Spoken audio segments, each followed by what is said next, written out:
Pessoal, bom dia, vamos começar?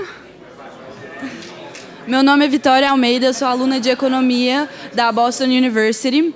O propósito central da Brasil Conference é o diálogo. Por isso, a escuta ativa e o respeito aos interlocutores são fundamentais. Só assim construiremos um espaço que realmente nos conecte, para juntos enfrentarmos os desafios e construirmos soluções para o Brasil. Sejam bem-vindos ao painel da UI, Can Brazilian Companies be a Protagonist of the Global Economy?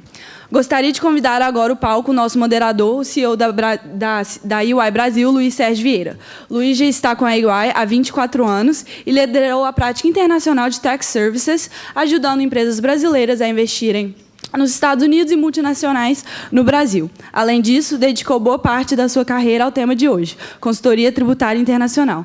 Luiz, o palco é seu.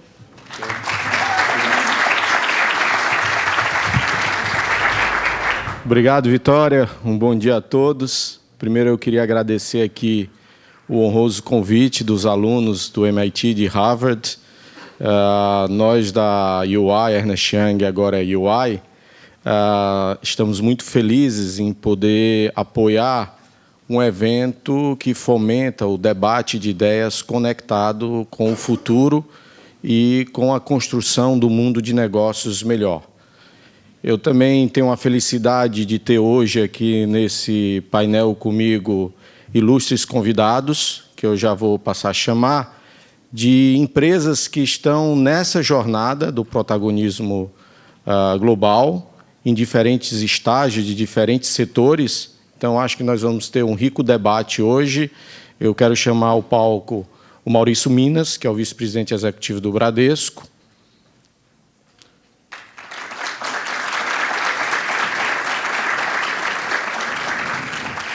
O André Nogueira, que é o presidente da JBS dos Estados Unidos.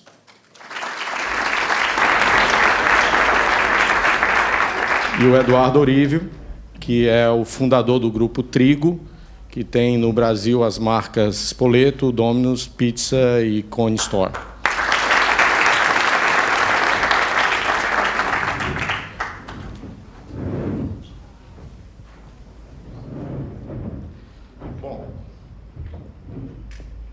Obrigado a todos. Dá para escutar bem? Dá. Deixa eu primeiro explicar como é que vai funcionar o nosso painel, né? Inicialmente, nós vamos dividir em blocos de 10 minutos cada. Eu vou fazer uma breve introdução de até 10 minutos, onde eu vou tentar contextualizar o tema. Depois, cada um dos palestrantes vai ter 10 minutos para tecer suas considerações. Depois nós teremos aqui um debate que eu vou moderar de 10 minutos e os 10 minutos finais a gente abre para a plateia para perguntas que nós vamos ter. Ok? Bom, inicialmente eu queria dizer que esse é um tema que me agrada bastante.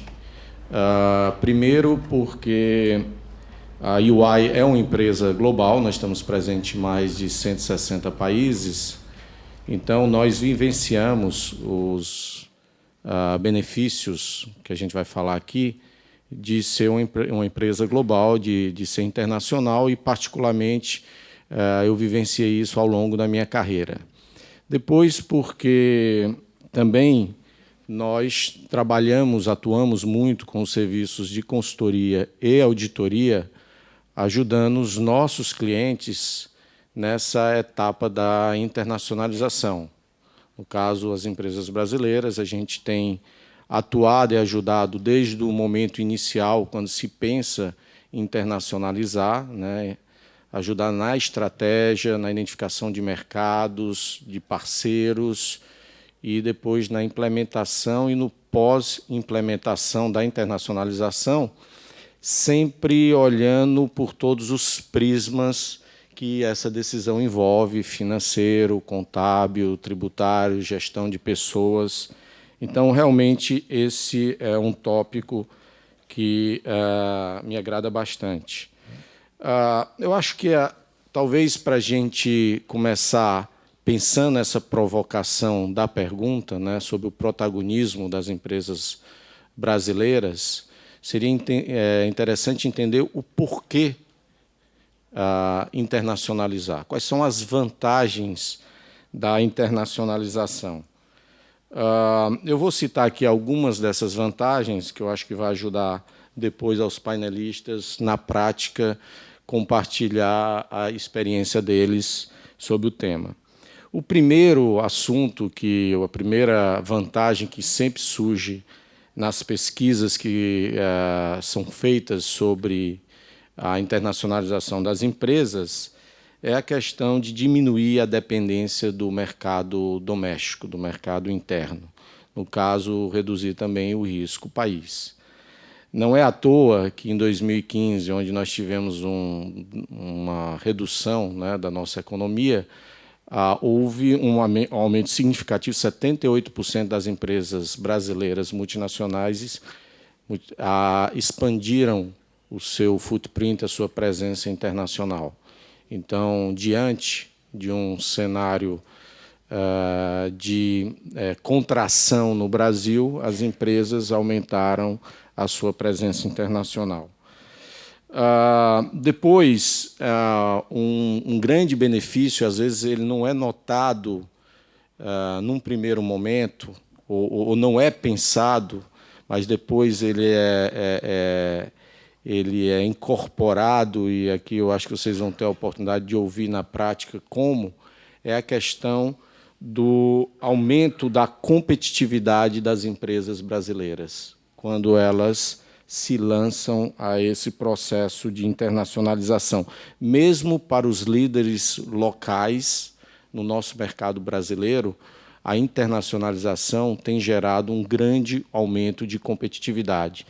Isso por diversos motivos, né? Primeiro, você tem acesso a novas tecnologias, know-how, você tem acesso a um mercado consumidor distinto, às vezes até mais sofisticado do que o mercado consumidor brasileiro.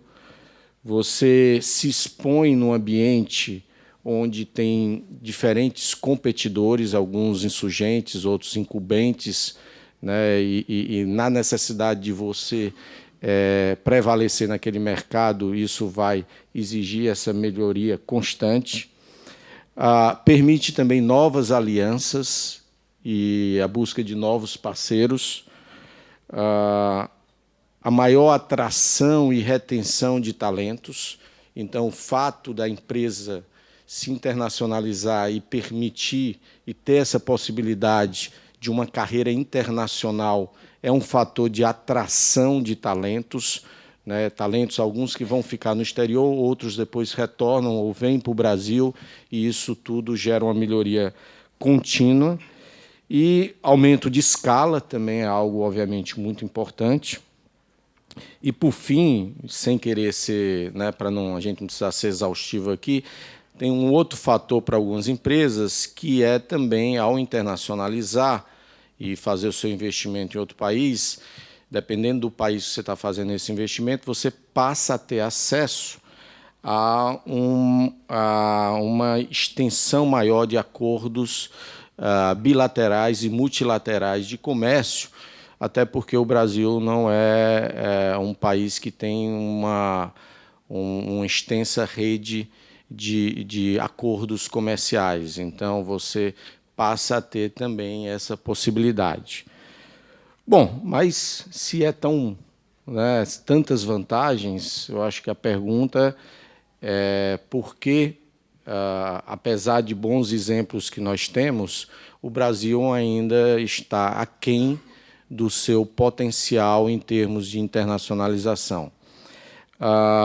O Brasil, como uma da 8ª ou 9ª economia hoje global, se você olhar na lista das 500 maiores empresas do mundo, o Brasil só tem 8, e se você olhar as marcas mais valiosas, você não vai ainda encontrar as marcas brasileiras. Então, talvez a pergunta que venha é por que, né, e o desafio, por que o Brasil não tem o maior protagonismo a nível global. E, obviamente, são vários os desafios e os obstáculos que o processo de internacionalização também apresenta. Eu vou aqui listar apenas alguns, depois eu acho que nós vamos ter aqui a oportunidade de ouvir dos nossos painelistas. O primeiro é que nós temos uma forte atração, eu diria, do nosso mercado doméstico, né? Então, a gente colocou lá que é uma das razões, os benefícios, né, você diminuir o risco ou a sua a dependência do mercado doméstico, mas o fato é que o nosso mercado doméstico, com 200 milhões de pessoas, ele acaba gerando uma força de atração muito grande para as empresas brasileiras que tentam, primeiro, maximizar as oportunidades de lucro no nosso mercado doméstico, antes de se lançar para o exterior. Então, isso tem sido um obstáculo. O segundo é a falta de competitividade do mercado de origem, né? E aí envolve também a questão da produtividade, porque, obviamente, quando se vai internacionalizar, você vai competir com empresas do mercado de origem, né? E aí envolve também a questão da produtividade, porque, obviamente, quando se vai internacionalizar, você vai competir com empresas extremamente eficientes. E aqui a gente não pode generalizar, até porque nós temos uma assimetria entre indústrias, né? Inclusive o Maurício, que está aqui, talvez seja a exceção que confirma a regra, porque o nosso sistema bancário ele é extremamente competitivo no Brasil, né? A dificuldade a gente sabe de outros bancos realmente ser competitivos no varejo, mas o fato é que, vamos dizer, o custo Brasil, aqueles gargalos que a gente verifica, acaba também prejudicando esse processo de internacionalização. As necessidades, né, de se adaptar ao modelo de negócio, o seu produto para novos mercados, o acesso e o custo do capital financeiro. O capital no Brasil, né, não é barato, principalmente sempre quando a gente fala de cenário internacional, nós estamos falando de competitividade. Então, tudo é em relação a outros países, a outros competidores, né? A nossa carga tributária brasileira, que para as empresas brasileiras internacionais, você tem que consolidar no final o lucro no Brasil e ele é consolidado a uma carga tributária que não é realmente baixa. Nós temos aí uma alíquota nominal corporativa de 34%. E, obviamente, quando você vai investir em outro país ou vai disputar com outro país que está sediado em países de tributação mais reduzida, você tem uma desvantagem competitiva do ponto de vista tributário. A barreira cultural, né, e do idioma, né, como fazer o jeito brasileiro respeitando também a cultura dos outros países. E, finalmente, eu acho que a questão da captação de talentos, né, termos, e aí envolve um pouco o nosso sistema educacional, você ter os talentos certos para atrair para essa empreitada e muito bem qualificados. Então, esses são desafios, são alguns obstáculos, mas eles não são intransponíveis. Nós temos já vários exemplos, cases de sucesso no Brasil, alguns aqui de empresas e empreendedores, né? Jorge Paulo, que está aqui, é um belo exemplo, outros que vão palestrar aqui.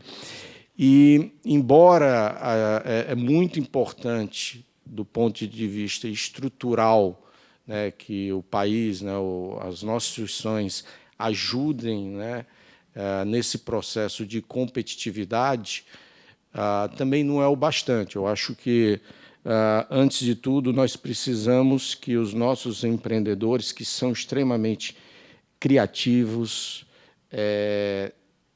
adaptáveis, né, basta ver esses ciclos que nós temos no país, mas que eles tenham realmente a ambição, o sonho grande de ser protagonista na economia global.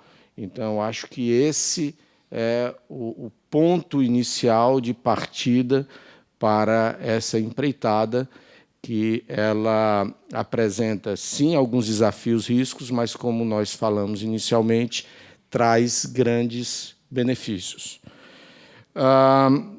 Com isso, eu queria agora, já feita essa contextualização, já passar para os nossos painelistas. Eu vou começar aqui com, talvez da minha esquerda, com o André, que a JBS é um case, né, de liderança hoje global nessa parte de proteína animal. Então, passo a palavra aqui para o André. Obrigado, Luiz. Funcionando? Agora sim. Obrigado, prazer estar aqui, uma honra. Eu vou, aprendendo um pouco com o professor anterior, eu vou tentar enumerar mais lados positivos do que o que nos limita, pelo menos do ponto de vista matemático. Eu acho que eu vou ser capaz disso. Acho que o primeiro ponto favorável para empresas brasileiras ter sucesso lá fora é o que nós estamos vendo aqui nessa plateia, né? Você ter numa universidade, em duas universidades de ponta do mundo, como Harvard e MIT, a quantidade de brasileiros estudando, se aperfeiçoando, é absolutamente relevante para o país, essas mentes, ainda mais quando elas voltam para o país e ajudam o país a evoluir. E não é só nessas duas universidades, não tem nada particular a respeito de Harvard e MIT. Eu fiz um curso de extensão em Chicago e pedi o pessoal de Chicago para ter um jantar com os MBAs brasileiros que estivessem lá. E o pessoal falou: "Você tem certeza que você quer ter um jantar?" Eu falei: "Tenho, quero conhecer o pessoal, é uma boa chance sempre para estar selecionando as melhores mentes." Eu falei: "Mas são mais de 50. Eu resolvi que o jantar não ia funcionar muito bem. Eu falei: "Vamos fazer 2 jantares, então, só com o pessoal do último ano." Então, essa quantidade de brasileiros que saem do Brasil, que procuram se aperfeiçoar em universidades de pontas e que voltam e são executivos de empresas, eu acho que é um dos grandes fatores que aumenta a chance do Brasil, de empresas brasileiras, de ter sucesso aqui fora. Obviamente, o tamanho do nosso mercado, a escala do mercado brasileiro, permite que você tenha escala internamente antes de você sair do país. Você tem músculo suficiente para tentar fora do país. Recursos naturais para diversos segmentos, não para todos os segmentos, mas para diversos segmentos, são uma vantagem competitiva relevante do Brasil. E eu acho que uma outra... As empresas brasileiras, que eu acho que, dado a volatilidade, quantidade de crises que nós vivemos no Brasil, sempre, nos últimos 20, 30 anos, criou um conjunto de empresas extremamente capaz de lidar com essa volatilidade.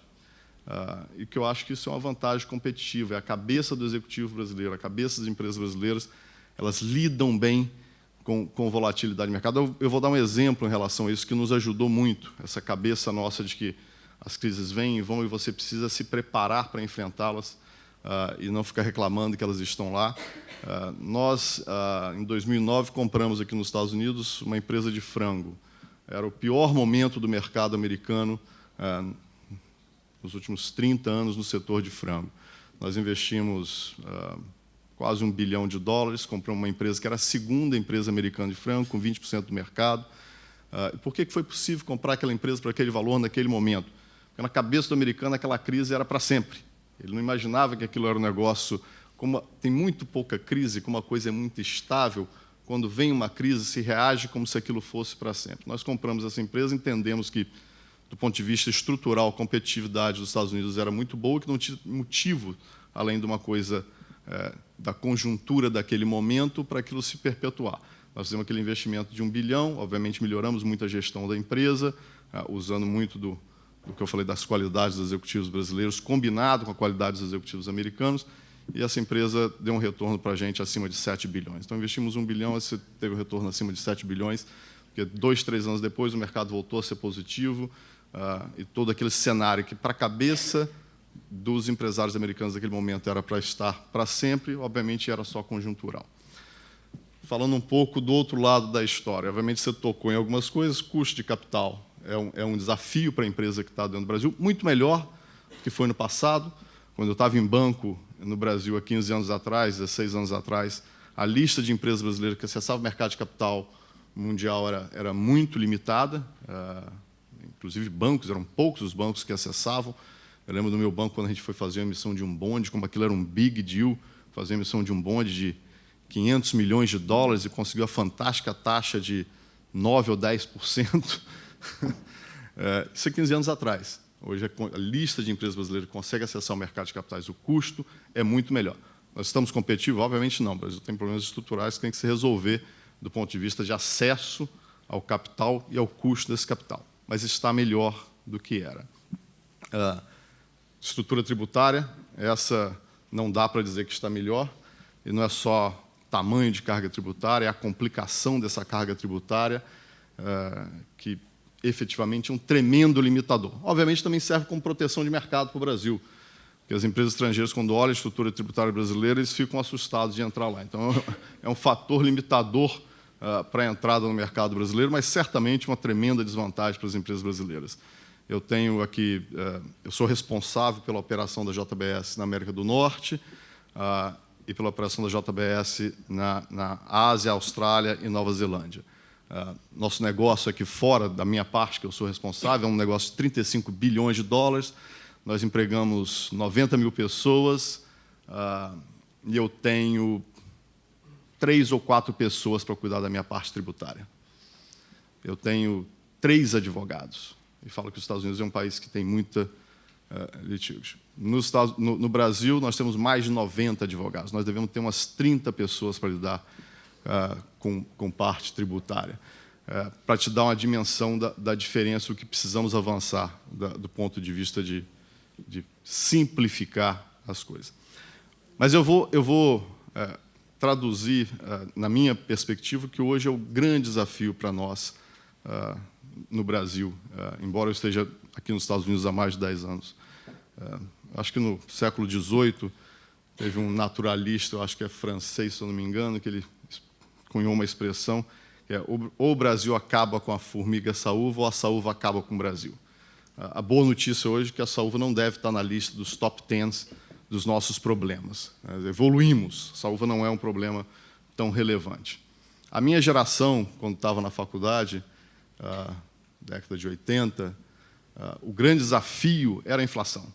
Ou se consertava a inflação, ou qualquer outra discussão era irrelevante do ponto de vista da competitividade do país, da competitividade das empresas. Aquilo era tão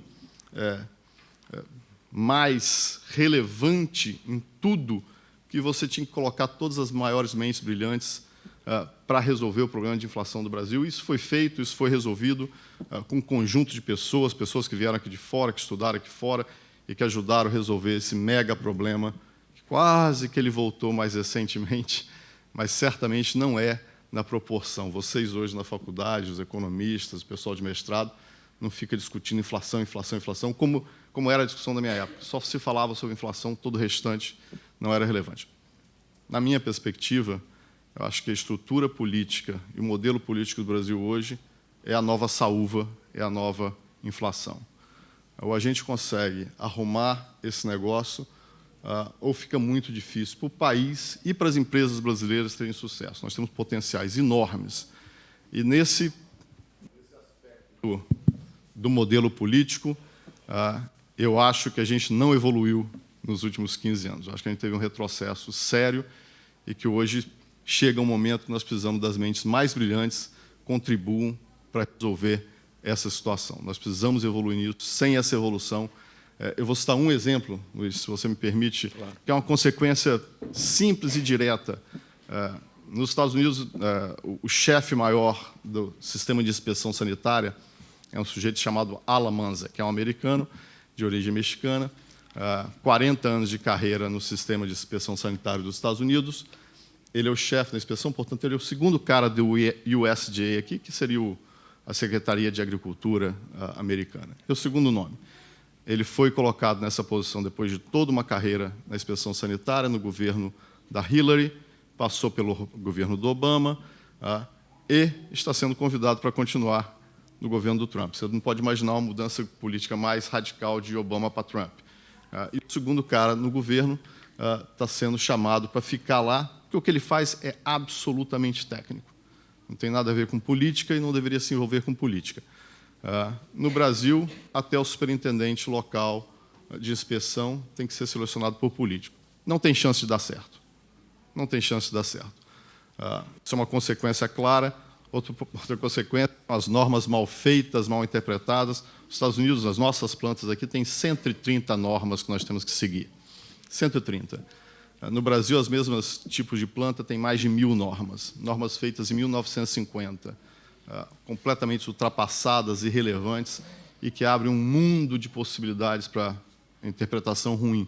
Apesar disso, pelo menos no nosso setor, eu posso garantir a vocês que o sistema do Brasil, das plantas de produção de proteína, que são fiscalizadas e são exportadoras, elas não têm equivalentes no mundo. Elas são melhor do que as americanas, elas são melhor do que nós temos na Austrália, elas são melhor do que nós temos no Canadá, elas têm um padrão altíssimo. Não ditado pelas normas brasileiras, mas ditado pelos mercados que nós somos exportadores. Então, tem uma definição maior, que é um mercado que se sobrepõe à má qualidade da legislação e da incorporação brasileira. Então, eu tenho muita esperança, principalmente por conta de vocês, das cabeças privilegiadas que nós temos, mas nós precisamos é que essas cabeças hoje estejam focadas de o modelo político brasileiro está esgotado. Nós precisamos de um novo modelo e precisamos do foco de vocês na criação desse novo modelo. André, muito obrigado. Passar agora para o Maurício. Maurício, que o Bradesco já tem uma estrutura internacional, né, Maurício, na parte de atacado, e tem aí alguns planos em relação ao varejo e, enfim, a palavra é tua. Obrigado, Luiz. Pessoal, bom dia. É um prazer estar aqui com vocês. De fato, nesse ecossistema que tem tudo a ver com o Brasil que nós queremos para o futuro. Se a gente pensar o Bradesco de uma forma mais holística, nós somos um conglomerado financeiro que tem 3 grandes negócios. Nós temos um negócio em banco de atacado, um em banco de varejo e um grupo segurador, que hoje é o maior no Brasil. No banco de atacado, nós já internacionalizamos a operação. Nós, hoje, temos todos os dias as mesas de Londres, de Nova York, de Hong Kong, mais 8 países conectados com São Paulo, e a gente faz foreign exchange, treasury, bonds, mercado de capitais de uma maneira geral, asset management, e aproveitamos esse fluxo, que hoje já é muito grande e tende a se acelerar, de capitais vindo para o Brasil, no formato de investimento em infraestrutura, no formato de M&A, em diferentes formatos que têm e tendem a alavancar a economia do país. Então, é normal, todos os dias, nós estarmos, via videoconferência, conectados globalmente e termos essa operação sendo tocada nessas praças. Quando a gente olha para os outros negócios, banco de varejo e seguros, naturalmente o modelo não é esse. Não é esse porque esse é um mercado, eu vou falar essencialmente de banco de varejo, mas vamos extrapolar isso para seguros, é um mercado em que a escala faz a diferença. O próprio modelo de bancos globais, ele vem aos poucos sendo revisto, se não questionado. Nós mesmos, no Brasil, acabamos de comprar a operação do HSBC Brasil, negócio de 5,2 bilhões de dólares, porque o HSBC chegou à conclusão que não tinha mais escala para operar no país, sendo o 6º banco no Brasil. Quer dizer, isso vem se passando nas diferentes geografias. Então, a nossa visão para o banco de varejo, ela é diferente, ela não é banco físico. Nós não vamos competir com os bancos já localmente instalados em redes de agências. E o caminho é via as plataformas digitais. O mundo passa por uma transformação acelerada, ele se transforma em vários modelos de negócio, e, no limite, todas as indústrias elas podem ser essencialmente aceleradas pelas plataformas digitais. Em algumas situações, modelos disruptivos, que simplesmente eliminam ou transformam radicalmente a indústria que lá estava. E não vai ser diferente, não é diferente no caso dos bancos. Então, nosso caminho é esse. A gente vem há 2 anos trabalhando um novo modelo de negócio. Quer dizer, o banco vem investindo numa proposta de valor que ela é diferente da convencional. Nós pensamos de forma nativa digital que deveria ser um banco. Vamos imaginar que o banco não existisse. Como nós faríamos isso? Porque, no final das contas, o que engaja pessoas É a forma como você toca a gente e através da experiência. As experiências engajam, elas encantam e elas atraem e elas retêm pessoas. Caso você não consiga proporcionar isso no dia a dia das pessoas, o teu negócio, ele infelizmente não vai ter sucesso. Pensar nativamente significa não tentar vender produto e serviço como nós tradicionalmente fizemos. Porque produtos e serviços financeiros são necessários, mas eles são hostis, eles são difíceis de serem até pensados e falados, particularmente pela geração de vocês. As grandes plataformas digitais que engajaram pessoas no mundo, Airbnb, Uber, Netflix, etc., elas repensaram o negócio a partir da experiência. E os bancos, a gente quer fazer a mesma coisa. Ao invés de falar de produtos, nós vamos falar de jornadas. Nós não percebemos, mas o dia a dia nosso, ele passa por, quase todos os momentos, por algum serviço financeiro por trás. Acordamos, pegamos o Uber, tem um serviço financeiro por trás. Comemos, serviço financeiro por trás. Temos sonhos, comprar um iPhone, um carro, uma casa, casar, formatura, serviços financeiros por trás. Proteger a nossa vida, patrimônio, serviços financeiros por trás. Só que isso, se contratado desta forma, não tem nenhum apelo, não tem nenhum sex appeal. Por isso que bancos são considerados um mal necessário. Todo mundo sabe que precisa, mas não tem prazer em utilizá-los. Então, nossa proposta é reverter essa situação. É a gente, de fato, nessas jornadas, mapear momentos de vida de pessoas, enxergarmos como isso se passa durante o dia e durante uma vida, agregar serviços financeiros por trás, uma plataforma que seja a mais fácil e a mais interessante possível de ser feita e, ao mesmo tempo, você conseguir plugar outras experiências. Porque eu também acredito que nós não vamos conseguir limitar essa tal de atratividade exclusivamente àquilo que os bancos conseguem fazer. Então, vocês usam no dia a dia boa parte das plataformas que eu comentei. Então, por que não conectar isto e fazer com que haja, na jornada, uma ligação entre aquilo que nós fazemos mais aquilo que outros fazem muito bem feito? Nós queremos ser o hub da vida das pessoas. A partir do ícone, e isso, inclusive, vai ter um branding diferente de Bradesco, nós vamos, a partir daí, permitir que cada um consiga resolver boa parte daquilo que se faz no dia a dia via esta plataforma. Eu falo isso porque esse conceito ele é um conceito global. No digital, você não tem mais barreira geográfica. A barreira de entrada ela não existe. A busca não é mais por capital financeiro, a busca é por capital intelectual. Quer dizer, nós estamos num mundo em que aquilo que nós enxergávamos como uma eventual restrição do Brasil se internacionalizar, ele deve ser olhado como oportunidade. Quando nós falamos nessa transformação e na nova plataforma, nós não vamos construir isso sozinhos. É irreal imaginar que essas experiências todas possam ser produzidas dentro de um banco. É lógico que o nosso pessoal é talentoso, mas eles não são onipresentes e não vão conseguir enxergar qual é o potencial disso. Então, esse ecossistema que precisa ser montado, e no nosso caso criamos um programa chamado InovaBrá, ele faz e atua essencialmente com as fintechs que já estão no mercado. Nós achamos que o papel de um banco, um incumbent como o nosso, ele é fundamental porque a gente dá diversidade de produtos, nós entendemos de regulação, nós entendemos como conceder crédito, quer dizer, nós temos uma infraestrutura e um custo fixo que já está lá. Agora, a user experience, a forma como nós nos mostramos ao mercado e a inventividade de modelos de negócio, isso deve vir em associação com fintechs. Então, essa combinação que parecia improvável há uns 2, 3 anos atrás, que um olhava para o outro como uma ameaça, hoje ela se tornou, na prática, uma enorme oportunidade para os dois mundos. E é isso que vem sendo construído. Eu acho que, com esta proposta, nós, primeiro, vamos ser competitivos, porque a competição por capacidade intelectual ela é global, mas o Brasil, até pelo celeiro de talentos que tem, pelo tamanho do país e, digamos, pela internacionalização dos seus talentos, e vocês são um bom exemplo disto, nós temos, sim, potencial de agregar essa massa encefálica para desenvolver negócios que sejam relevantes globalmente. Porque relevância é o nome do jogo. Quer dizer, nesse mundo, se você não for relevante, provavelmente a mortalidade infantil ela vai aparecer. Quer dizer, é um mundo em que the winner takes it all, ou, num caso de bancos, a gente acredita que the winner takes it most. Quer dizer, há a possibilidade de ter alguns parceiros, mas muito poucos. Então, é fundamental que nós tenhamos a melhor oferta de valor. Ainda é uma aposta, alguém pode questionar, sem dúvida nenhuma é, mas nós acreditamos que seja uma aposta boa, é uma aposta que tem uma possibilidade concreta de ter sucesso. E quando eu falo do ecossistema de inovação, aí as barreiras geográficas, novamente, elas não existem. Nós trabalhamos com empresas no Brasil e nós trabalhamos com empresas a nível global. A gente tem uma operação aqui em Nova York, outra em Londres, e estamos pensando em ir para Israel, em focos específicos, para desenvolver essas parcerias que são absolutamente necessárias. Então, esta é a proposta. Eu acho que uma coisa que nós, como brasileiros, a gente tem pouco orgulho de falar é a falta de protagonismo do país a nível global.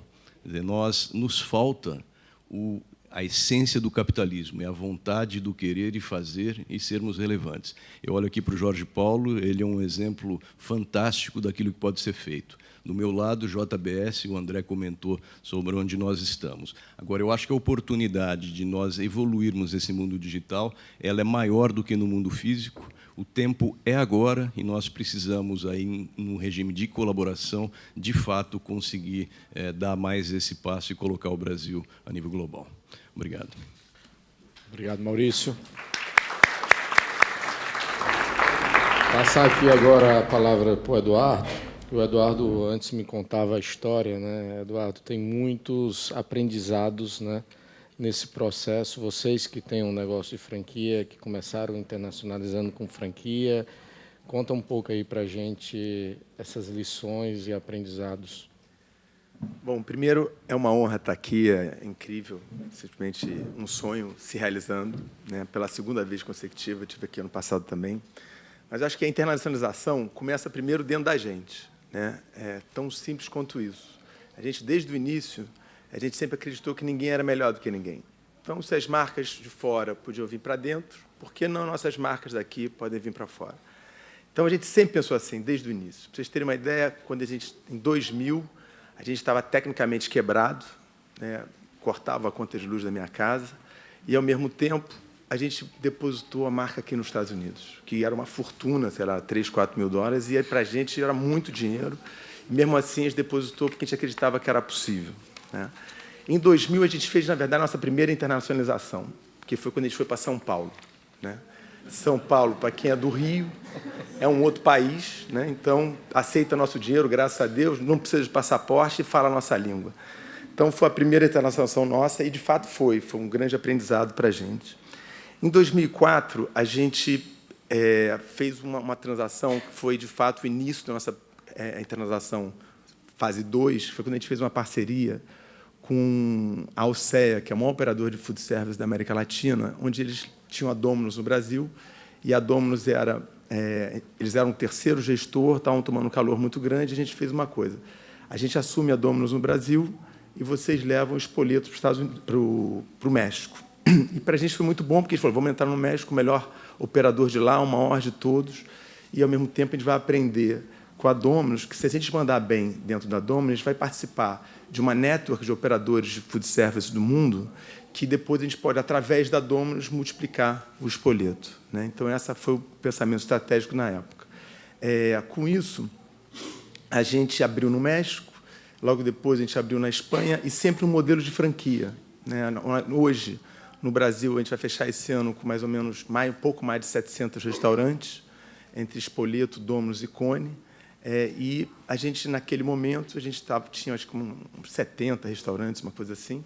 E aí a gente foi para o México com o maior cara hiper bem, fomos para a Espanha com um cara também que era ex-operador da Domino's, então já era um pouco a estratégia que a gente queria, internacionalização. Aí depois a gente também foi para Costa Rica, e aí essa é a parte boa, só que a parte ruim é o seguinte, a Espanha quebrou, não deu certo, o mercado a gente não estudou o suficiente, a gente estava replicando simplesmente o nosso modelo de negócio nesses países, a gente a gente adaptava a nossa experiência lá, mas não repensava o modelo de negócio. No México, acabou que não começou muito bem, e a gente era muito pequeno para uma empresa muito grande, a gente passou para um franqueado menor, que chegou a ter 20 restaurantes, aí hoje está por volta de 8, 9, mas muito mal operado, e a gente muito esperando o sonho de chegar aqui nos Estados Unidos. A gente chegou aí também com Cone para Portugal, também modelo de franquia, que também foi no ano seguinte que Portugal quebrou lá naquela época, então também foi muito difícil e também fechamos. Então, como é que esse cara está dando uma palestra de internalização, né? Como é que esse cara está fazendo esse negócio? E aí, o que a gente fez? A gente sempre teve um sonho de vir aqui para os Estados Unidos. E, através da Endeavor, a gente, desde 2003, quando a gente virou empreendedora Endeavor, que eu tenho muito orgulho de ser, a gente tinha uma parceria com o MIT, né, que eles têm um G-Lab aqui, que manda as pessoas fazem um summer job durante 20 dias. E, na verdade, era um winter job, 20 dias. E aí, o nosso primeiro plano era vir para os Estados Unidos, e a gente começou em 2013, então, a estudar para vir nos Estados Unidos, né? E aí, os caras foram lá, os estudantes todos motivados, vamos levar o espoleta, adoramos o produto e tal. Aí, depois de 2 dias, quando a gente lá, ele falou assim, olha, a gente pode ir com tudo e tal. Nós viemos aqui para fazer o plano para ir para os Estados Unidos, mas a gente acha que, antes de ir para os Estados Unidos, vocês deviam ter um diretor financeiro. Então, o que vocês acham da gente, ao invés de pensar nos Estados Unidos, pensar numa estrutura aqui? Então, a gente, através da MIT, a gente, em vez de pensar nos Estados Unidos naquele momento, a gente começou a pensar em estrutura. Mas, todos os anos seguintes, a gente pensava em como vir para cá e já entendendo o mercado, estudando o mercado e sempre entendendo qual era o melhor momento. Em 2008, em maio de 2008, o Mário, meu sócio e fundador junto comigo, ele veio para os Estados Unidos, a gente já tinha um business plan pronto, a gente tinha conhecido, através da Endeavor, o fundador do Chipotle, não sei se vocês conhecem, é um case sensacional, e, através do Chipotle, a gente conheceu o conselheiro do Chipotle, que tinha entrado lá quando eles tinham 16 restaurantes. Então, através dos estudos da Endeavor, mais a consultoria desse consultor, a gente montou um plano onde a gente chegou numa cidade, 3 cidades, mas acabou como seria ou Washington, D.C. ou Orlando para começar, porque eram cidades de testes para o mercado americano. E uma coisa, a gente sempre sonhou não vir atender o mercado brasileiro aqui, e sempre vir operar com os americanos aqui, para o mercado americano. Aí, o que aconteceu? Quando a gente estava, em 2008, preparado, já com o plano pronto, e viemos atrás de funding, teve um cara que chegou para a gente aqui, um banqueiro, falou o seguinte, olha, você conhece Tubarão? Aí o Mário, Tubarão? A cidade de Tubarão. Ele, não. Você já tem espoleto lá? Não. Você sabe qual é a renda per capita lá? Não. Então, enquanto você não conhecer Tubarão, a renda per capita lá, eu acho que vocês não deveriam vir para cá. Vocês estão muito pequenos aí no Brasil, na época a gente vai ter umas 250 lojas, uma coisa assim, vocês têm que ainda estar mais musculoso para vir para cá. Graças a Deus, a gente tomou essa decisão de ficar lá. Em 2008 veio a crise, então teria sido catastrófico a gente vir. E aí, em 2013, o nosso consultor da Domino's, que foi o cara que ajudou a gente a virar o mercado da Domino's no Brasil, né, depois de 6, 7 anos tentando fazer a Domino's crescer, ele chegou para a gente e falou assim, está no momento de vir para os Estados Unidos. Momento por quê? Porque a economia está voltando a crescer. Aí eu falei assim para ele, mas, John, não vai dar porque eu e o Mário temos que vir morar nos Estados Unidos e o Brasil está cheio de oportunidades. Então, a gente não vai conseguir agora. Aí ele falou, não, você não entendeu. Na verdade, eu vou sair da Domino's e você ter o sócio aqui nos Estados Unidos. E, para a gente, era incrível, porque não era contratar alguém, era alguém que a gente já tinha virado o negócio junto, já tinha trabalhado junto, entendia a nossa cultura, entendia nossos valores, e ia vir para cá. E, assim, a gente fez, a gente teve uma coisa na cabeça. A gente falou assim, bom, a gente vai para os Estados Unidos, o maior mercado do mundo, maior competitividade do mundo, mais difícil, o maior mercado de food service do mundo, disparado. Não tem nenhuma marca no mundo que não seja global, que não tenha praticamente começado aqui, nenhuma que tenha mais de 1.000 restaurantes começou fora dos Estados Unidos. E a gente falou, pô, então a gente vai ter que fazer o seguinte, a gente vai fazer tudo que a gente sabe fazer e tudo que o nosso dinheiro pode pagar. Então, a gente falou assim, já que a gente vai para lá, a gente vai estar aberto a começar do zero, a começar do novo. Vamos entender que botar tudo aqui, vamos trazer o melhor arquiteto possível do varejo americano, vamos trazer o melhor consultor de culinária muito casca-grossa para ajudar a gente nessa mudança do mercado. Ou seja, a gente estava totalmente aberto a recomeçar de novo, né? E, assim, a gente fez, e como era muita gente apaixonada construindo um sonho grande, acabou que, através daquilo, a gente fez uma experiência muito melhor, você pode mostrar? Muito melhor do que a gente imaginava, né? Então, a gente achava que ia chegar aqui e fazer 20%, 30% mais bacana que o espoleto do Brasil. Aí acabou que a gente fez uma coisa tipo 80%, 90%. E o mais bacana é que, após, a gente está aqui já há 2 anos, tá? Esse é o espoleto normal, tá, lá do Brasil. Pode mais um, por favor? Aqui, como é que faz? Esse é o espoleto dos Estados Unidos. Tá? E aí o bacana é que o que a gente já fez aqui nos Estados Unidos, a gente está levando de volta para o Brasil e está melhorando bastante o que a gente está fazendo lá, que foi muito o que o Luiz falou aqui. Então, por exemplo, esse já é o espoleto do Brasil modificado. Tá? E aí o bacana é que, mesmo o Brasil estando difícil, o ano passado o espoleto ficou flat em vendas, não cresceu, essas lojas que a gente abriu estão crescendo 2 dígitos. Né? E as lojas que já tinham uma referência do ano anterior estão crescendo 2 dígitos. E as lojas novas que estão abrindo com esse modelo também estão crescendo mês menos 1, né? Porque não tem uma referência ano menos 1, também 2 dígitos. Então, o que eu posso aprender com isso, que eu ainda tenho 2 minutos ali, estou completando aqui. Então, o que é legal? Porque não foi só importante como modelo de negócio, né? Foi fundamental como cultura. Né? A gente, desde o início, lá atrás, acreditar que a gente ia para fora do Brasil, a gente conseguiu atrair pessoas para trabalhar com a gente. A gente não é tecnologia, a gente não é banco, a gente não é consultoria. Então, a gente é pequeno mesmo, é restaurante, bem antigo mesmo. Então, para a gente atrair talento, sempre foi muito difícil. O fato de querer jogar o jogo do mundo sempre foi uma coisa a mais para atrair pessoas para trabalhar com a gente, pessoas melhores do que a gente para trabalhar com a gente. Então, isso foi sempre muito importante. Então, a internacionalização, além da coisa da oportunidade de negócio, é uma oportunidade incrível para a gente melhorar no próprio Brasil, como cultura, como pessoas, como negócio, provando aqui com os números dessa aqui. E a gente aqui nos Estados Unidos está em que momento? A gente está com 5 lojas abertas, 4 em Orlando, uma na Califórnia. Estamos abrindo uma em Miami agora, julho, e uma 5ª em Orlando.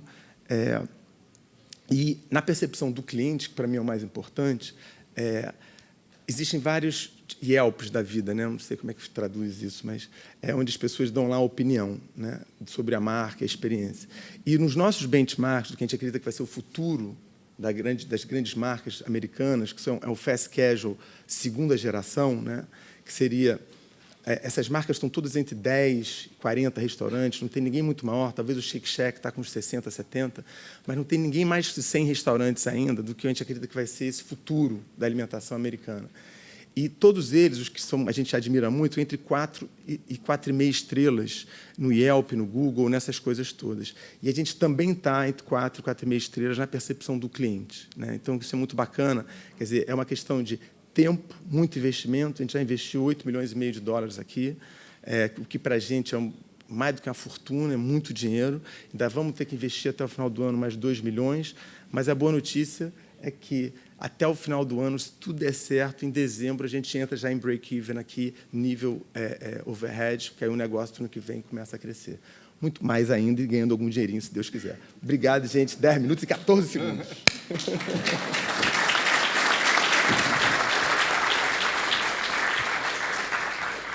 Obrigado, Eduardo. Eu acho que temos aqui um pouco menos de 15 minutos. Eu vou querer abrir também algumas perguntas para a plateia. Então, deixa eu fazer diferente. Eu tinha uma pergunta para cada um. Eu vou colocar um tema e cada um pode falar sobre esse tema. Nós ouvimos aqui o André falar da experiência onde ele teve na Austrália, aqui nos Estados Unidos, trabalhou. A JBS fez grandes aquisições, então imagino que teve alguns choques aí culturais para trabalhar. O Maurício falou muito da questão digital, de ser nativo digital, que é uma outra cabeça, outra mentalidade, e aí eliminando barreiras físicas das agências que você não precisa para a entrada em novos mercados, e aí tem também um componente cultural muito forte, né? E o Eduardo, eu sei que, além do que ele comentou, ele depois também, quando a gente conversou, você falou muito também as diferenças, inclusive, que teve em termos de cozinheiro. Então, talvez a pergunta é como exportar e adaptar a nossa cultura nesse processo de internacionalização. Vou começar aqui pelo André. Choques culturais enormes, né? Você vem com uma cultura de Brasil. Quando a JBS comprou aqui nos Estados Unidos a primeira aquisição, foi uma empresa de 3 bilhões brasileira, comprando uma empresa de 10 bilhões americana de faturamento, uma dificuldade financeira enorme, só foi possível comprar por conta disso, porque era comprar para fazer o turnaround. Eu diria o seguinte, tem 2 questões centrais na JBS hoje no mundo. Gente e cultura e valor da empresa. No início, muito difícil, porque era uma empresa pequena, comprando uma empresa muito maior. Eu, por exemplo, não vim da JBS, eu vim de fora da JBS quando eles compraram aqui nos Estados Unidos. Hoje, qualquer aquisição que a gente fazer, qualquer novo mercado nós vamos entrar, a pergunta é sempre assim, nós temos gente dentro da organização ou fora da organização que a gente acredita que é possível, e a gente não negocia os nossos valores, a nossa cultura. Isso não é negociável. Se tem um processo burocrático na empresa, é processo de seleção. A gente ter certeza que o que nós estivermos contratando está dentro do core do valor. Todas as vezes que nós abrimos mão disso, todas as vezes que nós contratamos, porque o camarada era um executivo de sucesso, deu certo, nós nos demos mal. E tivemos que consertar isso com um preço muito mais caro lá na frente. Então, hoje, assim, do tamanho que a gente está, é trazer um conjunto de pessoas que têm a mesma percepção de valores e que preserva a cultura da empresa, do que a gente acredita. Cada empresa é diferente, não tem certo ou errado. Tem aquilo que define o que nós somos. Nós somos simples, mão na massa, botamos um valor enorme em ownership, que é focado no detalhe. É isso que nós somos como organização. Se você for na JBS, na Nova Zelândia, na nossa plantinha lá perto de Wellington, é isso que eu espero que vocês vejam. Se vocês forem na Austrália, é isso que vai ter ver. Se for no Canadá, vai ser desse jeito. Se for no México, vai ser desse jeito. Para fazer isso, nós temos que ter gente com a nossa cabeça, e esse é o processo mais difícil que eu faço. E trabalhar e investir na cultura da organização. O resto se acomoda. Bom na massa sou eu que boto, né? Literalmente. Deixa claro aqui, não começa a se meter, não. Mão na massa sou eu. Um banco ele é formado essencialmente por pessoas e tecnologia. Foi assim a vida inteira e vai continuar sendo. Agora, nós estamos no momento em que, o que eu comentei aqui com vocês, a possibilidade real de internacionalização, ela vem via disruptura. Quer dizer, a disruptura causada por um modelo de negócio em plataforma digital muito diferente do anterior. Então, aqui, nosso desafio é a gestão de mudança. É como fazer com que isso realmente se materialize. Existe uma regrinha básica, mas é o que acontece numa empresa que precisa, ao mesmo tempo, continuar sendo bem-sucedida e viabilizar um novo modelo de negócio que, em tese, é uma ameaça. Quando você olha para as pessoas, 1/3 dessas pessoas, elas praticamente olham para aquilo e dizem: esse é o caminho, estou preparado para tal, quero me engajar nesse novo movimento e vamos construir juntos. Um 2/3 acredita no que está sendo visto, olhado como visão, mas tem dificuldade na execução. Ou porque não está preparado, ou porque realmente estão faltando skills aí para que ela consiga fazer parte desse movimento. E um 3/3 que não há condições de se transformar. Quer dizer, perdeu o timing de se fazer as coisas acontecerem. A grande dificuldade que a gente tem como um conglomerado, grande, é descobrirmos quais são esses terços. Quer dizer, você colocar as pessoas corretas, digamos, nos pilares corretos. E aí endereçar um plano de ação para que elas se movam e, de fato, façam acontecer. Porque a dificuldade em qualquer negócio não é a visão. A visão, eu acho que a gente tem como alinhá-la bastante bem. O problema é a execução, como sempre foi e vai continuar sendo. Então, o nosso desafio hoje vem sendo isto. Nós criamos, a gente tem uma universidade corporativa lá no banco, e essa universidade ela tem algumas escolas. E nós criamos, há um ano atrás, uma escola chamada Escola Digital, porque na linha da plataforma digital você precisa ser nativo. Não adianta tentar adaptar um produto bancário para que ele seja interessante nesse novo mundo. Ele precisa ser pensado para ser interessante nesse novo mundo. E isso exige que as pessoas elas realmente, nativamente, estejam pensando naquilo. Nós vamos testar essa plataforma inicialmente em Brasil, mas aí eu repito, o potencial é que esta experiência ela seja atraente em qualquer lugar, já que boa parte das histórias, se não todas as histórias de sucesso das grandes plataformas no mundo de hoje, elas são globais. E as pessoas elas se comportam face a uma grande experiência mais ou menos da mesma forma, gostando daquilo e ficando com aquilo por um bom tempo. Bom, a grande diferença que a gente sentiu daqui e do Brasil, fora o tamanho do mercado, escala, aquilo tudo que todo mundo já sabe, é o quão as pessoas acreditam, né? O quão as pessoas acreditam em você, né? A gente hoje vai fechar esse ano, como eu falei, com mais de 700 restaurantes lá, e nenhum fornecedor nosso trata a gente como os fornecedores tratam a gente desde quando a gente tinha 0 restaurantes aqui. É impressionante como, se você tem um sonho, já teve alguma história para contar, como eles acreditam que é possível, né? Então, isso, para mim, foi muito marcante mesmo. E outra coisa que foi uma oportunidade para a gente era justamente essa junção, pegar o que é melhor da cultura brasileira com o que é melhor da cultura americana. Então, a gente se desafiou aqui para... Como a gente tem uma causa, que é a democratização da culinária, né? A gente, de fato, acredita que pode mudar o mundo através de dar uma comida melhor a um preço acessível, né? Com uma experiência bacana para a classe média do mundo. Quando a gente divide isso com as pessoas realmente acreditam nisso. E o nosso consultor de culinária, que era um chefe de cozinha do Nobu, do Daniel de Nova York, ele chegou assim: você vai pagar a mesma coisa que um restaurante caro paga, você vai pagar para estar no Spoleto. Então, vamos começar a fazer mais as coisas todo dia no restaurante, enquanto que no Spoleto do Brasil a gente faz numa fábrica, ou seja, a inteligência da culinária estava toda com a liderança, não na ponta nos restaurantes. E ele aqui falou: vamos fazer isso ao contrário. A gente estava acreditando naquela história toda, você vai ter gente de cordon bleu trabalhando para você. E a gente fez isso, e, de fato, hoje é praticamente tudo feito no Spoleto.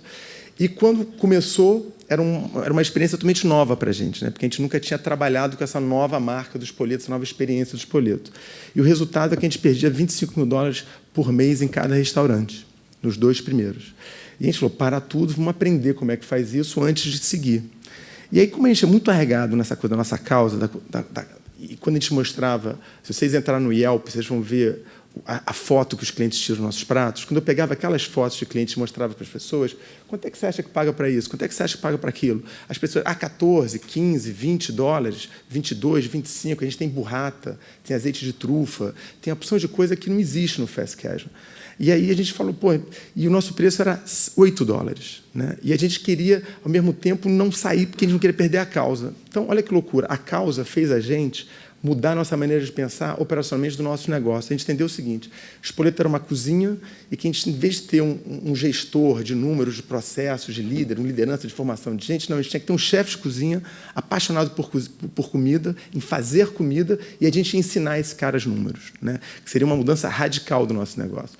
Só que quando a gente teve essa sacação, e a gente fez isso, a gente teve em setembro de 2015.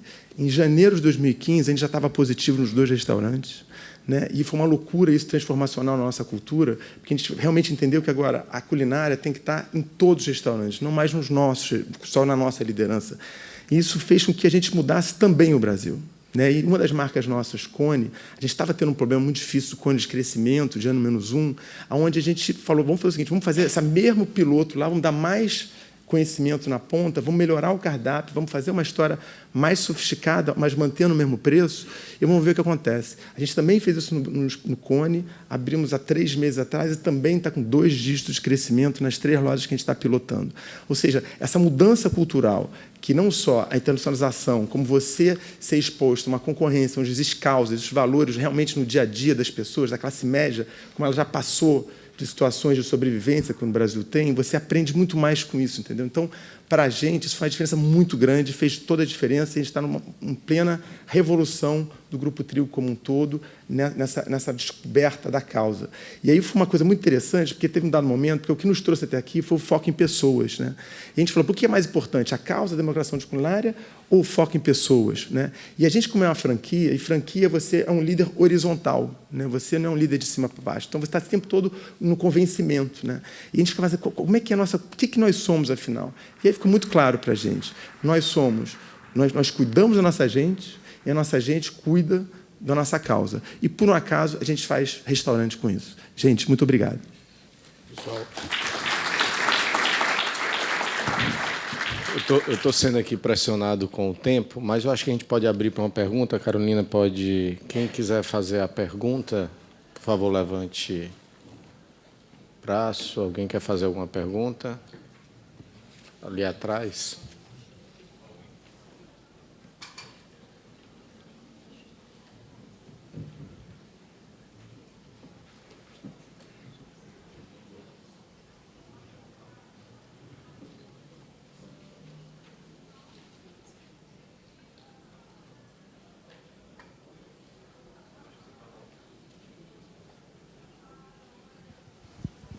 Bom dia. Meu nome é Luiz Eduardo, eu sou estudante MBA aqui no MIT, num programa para Senior Executives, e eu sou empresário no Brasil. E a gente está passando por um momento em que eu vejo empresários pensando em mudar para os Estados Unidos, vir aqui aprender e trazer os investimentos para cá, porque a gente perdeu um pouco de fé em função de como o empresário brasileiro é visto dentro do nosso próprio país. A gente, em muitos momentos, nós somos vistos como bandidos ou pessoas que não são muito quistas pela sociedade em função de uma visão popular um pouco diferente. Como vocês veem aí na mesa a possibilidade de a gente mudar um pouco essa ideia, essa visão negativa que o país tem, de não entender que o empresário, os empreendedores, são quem vão gerar emprego e vão gerar o crescimento de uma nação. E não é o governo que vai fazer isso, o governo tem que incentivar isso. Como vocês veem isso? Eu acho que o país precisa de mais autoestima de uma maneira geral.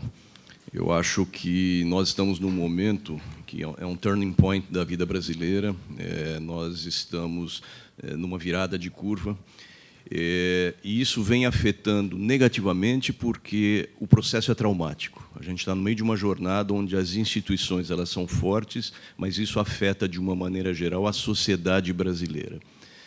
Há excessos que são amplamente difundidos, mas o processo em si, a trajetória, ela é positiva. Agora, o país vive, em função disso, uma crise de autoestima, inclusive no mundo empresarial. Eu creio que as reformas estruturais em curso, algumas delas, inclusive, já aprovadas, elas vão fazer com que a vida, o dia a dia do empresariado, ela seja melhor. Eu acho que nós precisamos acreditar no nosso país, a gente precisa ter uma visão otimista. Nosso caso, por exemplo, gastamos 5 bilhões de dólares para comprar uma operação que, essencialmente, está lá no Brasil. E acho que nós precisamos, mais do que acreditar, fazer com que esta jornada ela se encerre positivamente, que tenhamos as reformas estruturais que o país precisa, merece e vai ter num prazo relativamente curto, e, a partir daí, continuar fazendo o nosso papel, que é focar mercado doméstico.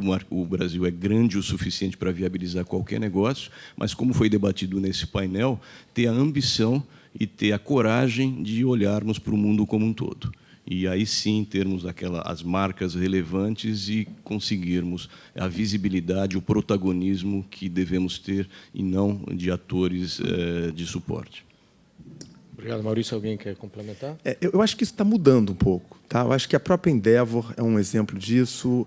Temos aqui a Luísa, que é outra empresária e empreendedora, que é um exemplo para todos nós. Quer dizer, isso está na mudança. Eu acho que a gente está no meio do gerúndio desse momento. Tem o Jorge e a turma do 3G todo, Marcelo e Beto, que são pessoas que inspiram a gente todos os dias. Então, isso está mudando muito. Hoje, antigamente, saindo daquele conluio governo, empresário, e empresários que, de fato, vão lá e fazem. Eu acho que isso está melhorando bastante. Ok. Bom, pessoal, muito obrigado. Como eu falei no início, acho que falo em nome de todo o painel, estamos muito felizes, é uma honra estar falando com vocês aqui, que são as nossas lideranças e futuras lideranças.